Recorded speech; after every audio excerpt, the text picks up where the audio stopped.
James Lapine and Bill Finn, what a combination. Like to work together. So what was that like? For me, I've always thought of them as being like the yin and yang of show business. I mean, James is like laser focused, very sharp, organized in his mind. Bill is like, I'm going to write this and I'm going to throw it onto, let's see what. I love that. So it's like nutty. I mean, like really wild and crazy. And the two of them together were. That was a really important collaboration. I think it made them both better and brilliant. And but but with Finn, out of that kind of craziness and undiscipline almost, comes something. And I remember so clearly the first time we sang through Four Unlikely Lovers, and we thought, look what this kind of crazy man has written. How beautiful is this stuff, and how how raw and emotional.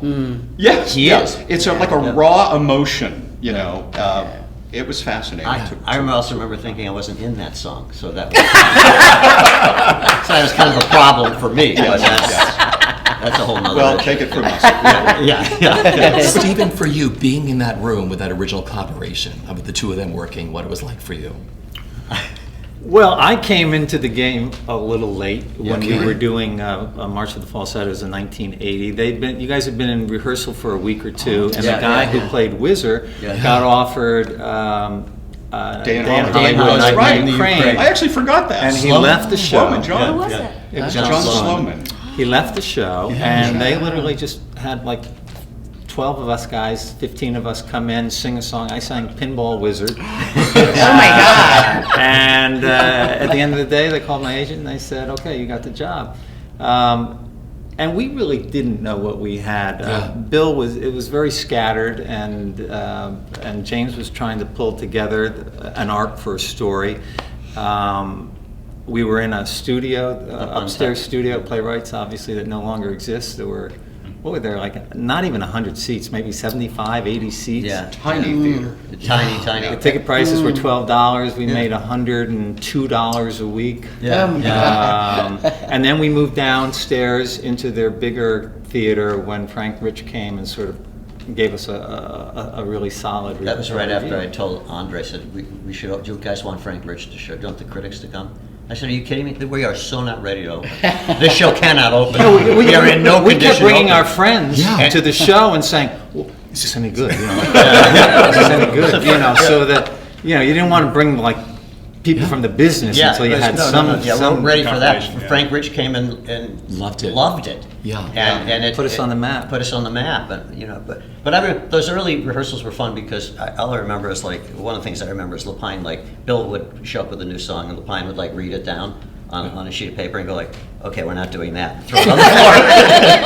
No, that's not in the show. We put that, throw it on the floor. And the other thing was, if you remember, they had like index cards. Yeah. He had a bulletin board of index cards of separate numbers that he kept shuffling around, going like, well, let's put this thing here and this song here, and eventually it became a show.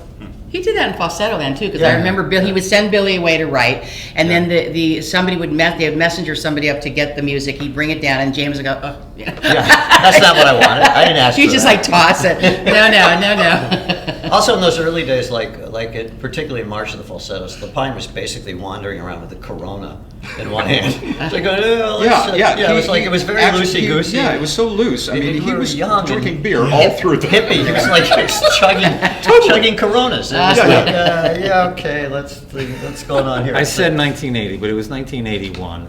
And then we did some workshops in like 87 or 88 or 89 in there. We did a couple of workshops for Falsettoland before they actually gave us a slot at Playwrights. And we went through the whole process again. What is this? Introducing the whole AIDS through line. And that was, Billy had really matured as a writer. You can see it in the writing, and he talks about it too. But you were also talking about something that was happening to us, that we were living right at the time, and to get that balance right, to get the temperature right of it, took a long time. A lot of different lyric changes, a lot of melody changes. That was a long process, and then they were still 2 one-acts. It wasn't until Graziella put it together up at Hartford Stage with a completely different cast that they got heat. There was some heat behind, hey, let's do this on Broadway. The Weislers went and said. Yeah. Well, let's talk about this. You know, with Falsettos coming back to Broadway, take me back to 1992 when you all found out that you were going to Broadway with this We had important to go show. back before when we found out we No, weren't going to we- Oh, Broadway. that's part of this story, but seriously, yeah. Yeah, no, the first thing we found out was that we were not. Wow. Right, you know, That was that probably is going to devastating. be the Hartford production. Right. Grazzi's production, Yeah. The Weissers really wanted to take Which was done for Yeah. a thrust stage, But though. Grazzi had staged it on a thrust stage, apparently, and didn't either have time or want to restage it for a proscenium. So she actually passed on it. Right. Yeah. It's said my no. understanding they wanted to do it at Lincoln Center, but John Ware, who had Yeah. because he was in residence kind of there, and I think Four Baboons Adoring He the was, Sun yeah. was Baboon playing, play. and they wouldn't relinquish the theater, and Bill, from what I understand, Bill said, I don't want it to be off Broadway again, I wanted to have a Broadway house, and so he said, I don't want to do it there. They were Yeah. going to put it in the Mitzi Newhouse, the smaller theater, and then Graziella, that's what Michael said, she said, I don't have time to restage it. So then they went to James, and because James wanted to use his people, so first we were devastated, and then that second Then yeah, they were- that then they were- cast was devastated. But the Weislers wanted to produce it, but they wanted Barbara Walsh to play Trina. And Who had done it at Hartford. who had Yeah. done it at Hartford, and Faith was already doing Guys and Dolls. So we went from like feeling so depressed and wanting to kill ourselves, when we saw that this other company was going to be doing it on Broadway, and then it was like, oh my God, we're going to Broadway.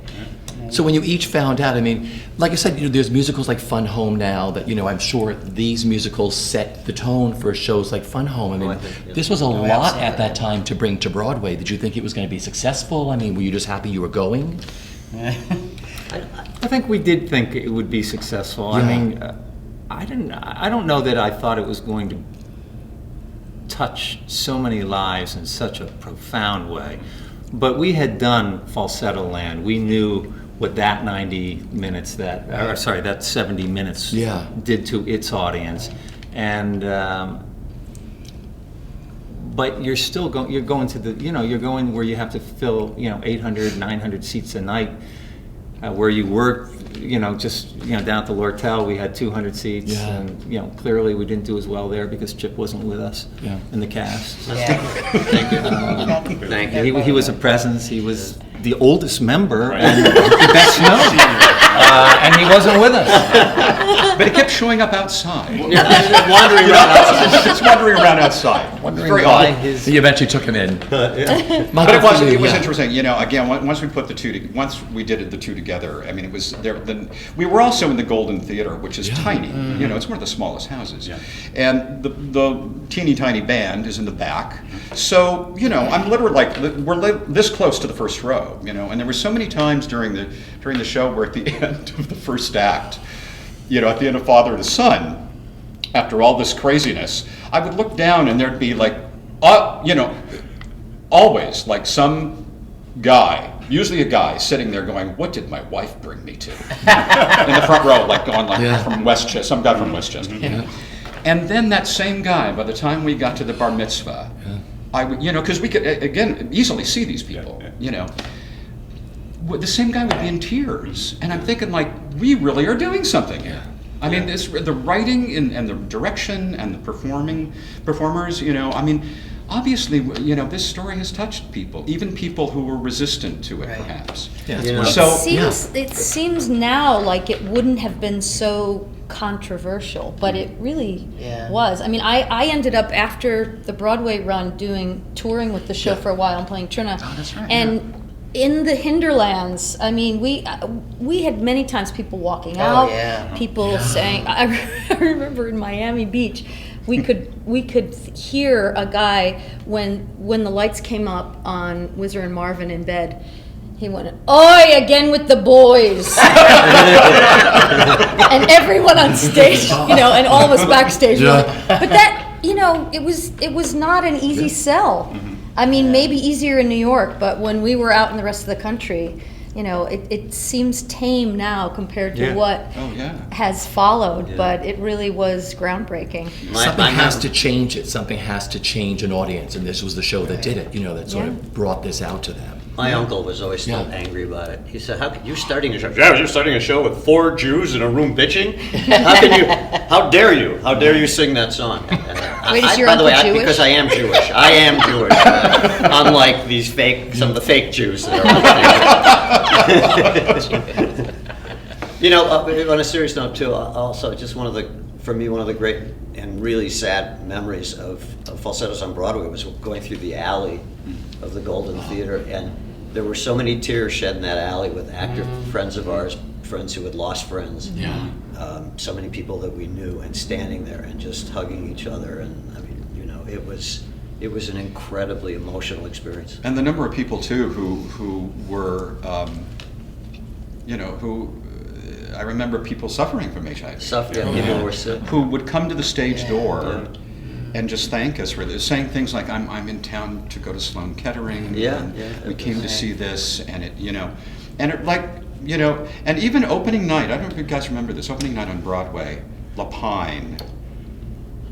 One of the first times I ever saw, I remember him being emotional. Do you remember this? Yeah. Where he gave his glitter stuff he Right. gives, and Yeah. and he said, all he said was, "Let's do this for those we've lost and our friends." Yeah. Remember that? Yeah. And he actually was like almost in tears, I remember. Yeah. This was Yeah. right before our opening. And I thought, wow, even Lapine, even Jim is like, it was just a really powerful thing to be a part of. I always think that opening night, I'm always terribly nervous on opening nights, but I would say that night was the only opening I've ever experienced where the fact that critics were going to review us and all that stuff was going to happen seemed beside the point. And it was, Yeah. It was Jonathan, for overwhelming. you, because you were the youngest. Well, I remember actually the first preview that we had. Yeah. I remember the reaction, because we were talking about whether or not this was going to work. It's always a risky thing to do an interesting new musical like this. But I remember that first preview, it was packed with people who had been following the show from day one. And the response was so uproariously positive. I don't think we had any doubt that it was going to, or at least I didn't have any doubt that it was going to be successful in some front. I mean, it had enough fans that had followed it enough for long enough through both off-Broadway iterations that were really like a huge fan of the story and what it was trying to say. And I think that I was very fortunate, and I still feel very fortunate that I was just able to let the words kind of speak through me. You know, I didn't have to put anything onto it. It was it's a beautiful story that needed to be told. So I'm very glad I was able to.